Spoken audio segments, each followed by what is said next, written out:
लातूर शहर महानगरपालिका मान्सून पूर्व या ठिकाणी महानगरपालिकेच्या वतीने गटारी स्वच्छतेचं काम सुरू आहे। संबंधित नगरसेवक वार्ड क्रमांक 15 ॲडव्होकेट दीपक मठपती साहेबांचे तसेच महानगरपालिका सर्व कर्मचाऱ्यांचे आणि अधिकाऱ्यांचे सुद्धा मनपूर्वक हार्दिक अभिनंदन।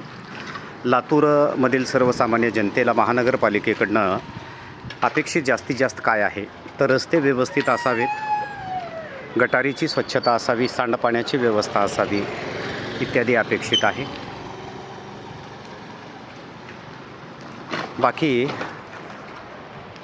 अतिक्रमण असेल किंवा इतर जे काही आपला उदरनिर्वाह भागवणारे लोक आहेत त्यांच्यावर विनाकारण जास्तीची तस्ती घेऊ नये, त्यांना त्रासदायक वागणूक देऊ नये, कारण जनसेवेचं व्रत सर्व राजकीय पदाधिकाऱ्यांनी तसेच कर्मचाऱ्यांनी आणि अधिकाऱ्यांनी पाळावे ही नम्र विनंती। सुतमिल रोड, महात्मा बसवेश्वर शाळा परिसर।